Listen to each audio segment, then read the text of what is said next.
You can't. I would have said that immediately. It's not. It's not the same as cancer. Yeah, you have a thyroid deficiency. Let's be fucking real right now. But it's like she didn't have to just go right to cancer, you know. Yeah. But yeah, I mean that ain't right. So I mean we give her shit about it, but all the same, yeah, like just to finish one thought before I start another, I made her grass-fed steak and we made like vegetables and all that, and it was a nice time. But now onto the other thing. Oh. So I looked up the Hashimoto's thing because I was convinced that it couldn't be a real thing. I know, just because I know my mother. You know, she's one of these chronic illness people that like just find something on the internet like, oh, I have that.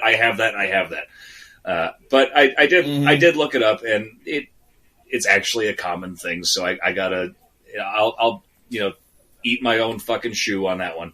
But it did lead to. But how about for everybody else who's not aware, because I don't even you told me about it before, but I don't remember exactly like what's supposed to be wrong with like regular beef, you know, or whatever.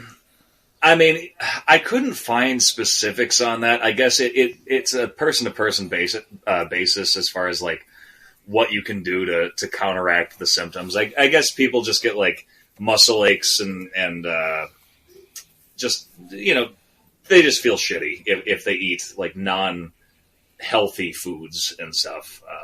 Because it's like I think that's just like well, yeah. That's like I think that's just that's like normal, right? That's why my initial reaction was like, well, yeah, of course you feel like shit if you eat a bunch of greasy fried fish or whatever, like because everybody does. But I guess it's a little bit more. It's certainly not fucking cancer, mother. I know she's not listening. Fuck her. Not fuck her. I'm sorry. I was like, maybe now you went a little too far. But in looking into that, I did find I found a list of some more interesting diseases that I just kind of. So can I ask you, is it a disease or is it a syndrome? Because a syndrome it's actually a disease. Something that cannot. So then there should be a reason what's actually causing, like, what about, like, whatever else? You just don't remember it off the top of your head is what you're saying. Well, yeah, it's basically, it's a disease that causes your immune system to attack your thyroid for whatever reason. And I guess they don't really know why it happens, but it happens. So really what it is it's like, okay, there's these problems with your thyroid and we got to figure out, like, so take out all the bad stuff and hopefully that'll limit it, but it's not necessarily saying this is what's causing it. Right. They just know that there's something going on there. Right. I gotcha. Well, it's just interesting, too, because, like, on that kind of same realm, I heard somebody the other day talking about that they were allergic to beer. And, of course you think, well, okay, gluten allergy, whatever. And they're like, well, how are you allergic to beer? And they say, like, well, it just makes me tired, and I like don't feel very good when I drink. It's like, well, that's what like drinking beer does, kind of. I mean, do they drink any other alcohol? It makes me feel a little bloated, and I get kind of, it's like sleepy. I feel like bloated at first, sleepy. Yeah, of course you do. That's what beer does. By those like standards, everybody's allergic to beer. It's the human condition, and I guess we all are actually kind of allergic to alcohol. Like our bodies wouldn't in a way, react to it like a poison if it were good for us. When you consume alcohol, you are literally poisoning yourself, and that doesn't stop us. But I guess there are people who are more sensitive. I guess. I mean, and then there's like... Well, yeah, right, and maybe that's just like... I'm sorry to cut you off. I was just going to say when you said sensitive, like, maybe that's a more appropriate... Well, it's like not my business to tell people how they need to talk about, like, their own diseases, I guess, or whatever you want to call it. But it seems like... And I'm not trying to lump your mom into this if that's, a real, like, thyroid condition and everything. But there's so many people that are just like, well, I'm allergic to, I'm allergic to this. I'm allergic to this. Like, everything's got to be a disease or, like, an actual, like, problem, where sometimes it's just, like, maybe you're just sensitive. You know, maybe it, like, does it always have to be that it's, you know, a like major ordeal? It's always going to be dramatic because people, you know, want that. They want the attention. Not to discount people who actually have a intolerance or what have you. I mean, I've said for years, even though it's, you know, been a few years since I worked at the restaurant, when the whole gluten sort of bullshit exploded around the U.S., I used to say, you know, there's 1% of the population that is truly gluten intolerant, and it's amazing that they all live in this town. Because, like, you know, people would order a hamburger with no bun, you know, wrapped in lettuce or what have you, however they wanted to do it, which for avoiding carbs is good, I guess. But in the same order, they would order things that were breaded and deep fried. Like, this is coated in breadcrumbs, but you're fine with that. But I can't have a burger bun though. Like, no, go fuck yourself. You're faking it. Well, and then also there's this, like how everybody needs to like go when they get the opportunity and like and explain their trauma and like how they dealt with it and now they just need to share their story so that other people can deal with it too. And like I get that for like things like depression and, you know, very serious like mental illnesses where it can make people feel like less alone. But a lot of times, yeah, there's like stories like I cut my left pinky. And it was really hard to put my hand in my pocket for like a week. And it hurt so bad, and it just made me realize that we're not thankful enough for the little things in life that we have. And after dealing with that difficulty, I just really wanted to get my story out there to help other people not feel so, like, I'm so sick of everybody. I need to share my story so that other people don't feel so fucking alone. No, I think you want to share your story because you want some fucking attention. I really, like, it's, you know, and that's, again, it's like, I don't want to make it a blanket statement that's, like, throwing everybody who does these things, because there are, like, a lot of important stories that get shared. I watch interviews of people. I find, you know, like, troubles that people have overcome to be, you know, inspirational a lot of times. But there's just so goddamn much of it.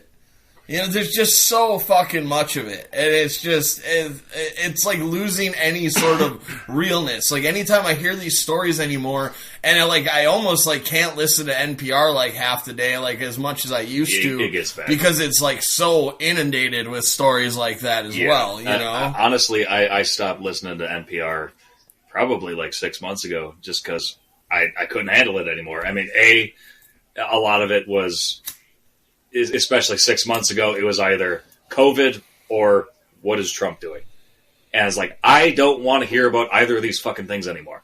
So I stopped with that. I stopped because of those reasons, but the third variant was, well, I just want to share my story, exactly what you're saying. Like, no, I don't want to hear that either, so I'm going elsewhere. I will say this afternoon I was listening to Science Friday. Science Friday is always fucking great. That's a good show that they got on all the time. So like, there are those sorts of ones. Like, I like the more, like, TED Talks are always great. Like, things like This American Life. But yeah, like, a lot of the daily ones, like, God, why can't I think of the names now? There's, like, The World, and there's the one with, what's his name, Tom Ashbrook. I can't believe I can't remember the name of it. But all those ones are like the sit-down interviews. But, like, they're less and less with people who've done really interesting things, and they're more and more about, tell us more about that really painful experience that you had as a child, you know? And it's like, and again, that could be a very real and helpful conversation for some people, but, you know, and it's like every day, and you're listening every day, it's just like, oh my gosh. And we, like, look forward a little bit, you know, like, look at, like, how to make things better instead of, like, you know, just getting into our feelings about the fucking past all the goddamn time. Yep. And it is as important as that can be. Maybe sometimes save it for your therapist. The world doesn't need to hear everybody's story. Well, and that's where it gets interesting because, like, again, there's sometimes where those stories convince people to go see a therapist. So you're like, okay, there's value in that. But again, I just trying to make it clear. It's like more about the there's too much quantity and there's not enough quality. And so many people, when they're saying their stories, and maybe it's not my right to say who's being real and who's not, but there's just so many times where like, no, you just really like hearing your own voice. You're doing this because you want to sell a book. You're doing this because you want your, face out there, your voice out there, whatever it may be, And, yeah, it's fucking annoying. It certainly can be. Well, here's something. Can I? Yeah, here's something. Hold on, because you brought up COVID, and it just this popped into my head. Have you heard what? Have you heard what Ohio is doing to get people vaccinated? So we're in straight up fucking Hunger Games, man.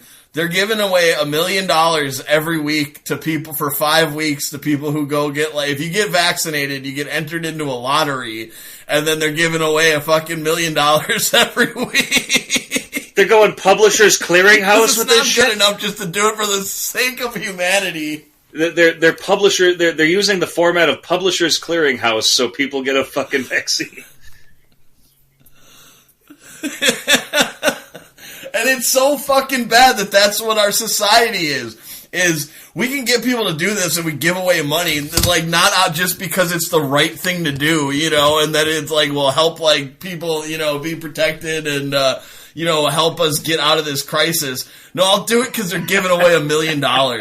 We're so fucking selfish. It's unbelievable. Well, I'll tell you, man, you got to be in it to win it. Well, before we get completely off of diseases and all that kind of shit, I touched, or I hinted towards it before, but I found a kind of cool list of some crazy rare diseases that are kind of fun that I just want to bring to your attention. And this list is on livescience.com. But I love that site. That's where I got the Mayo News from. Right on. Yeah. So I'm just going to touch. I got like 2 or 3 that are the most interesting out of this list that I found.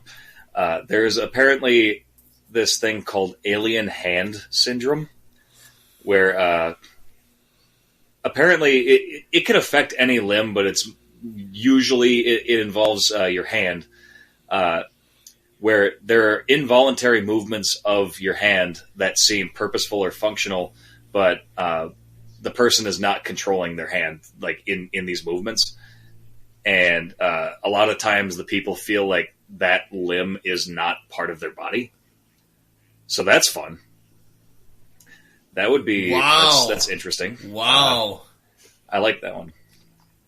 What if it, like, just kept going down your pants, like, trying to, like, you're in public and all of a sudden it just starts, like, having its way with you? Not now! Well, you can have the alien hand syndrome. You could also have alien dick syndrome, where you're just constantly, like, going from erect to soft and erect. It's just like a tent pole going up and down. Whoop, whoop, whoop, whoop. Yeah. So it's like 7th grade. Where did that come from? Jesus Christ. I was just doing a math problem.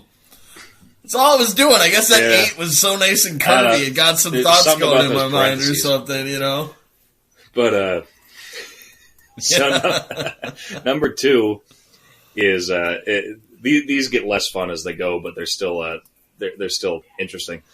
There's the Stone Man's disease, also called fibrodysplasia, in which tissue and ligaments and tendons, basically, like, eventually your connective tissue and your toes, and like the worse it gets, like it starts to become visible, actually turn into bone.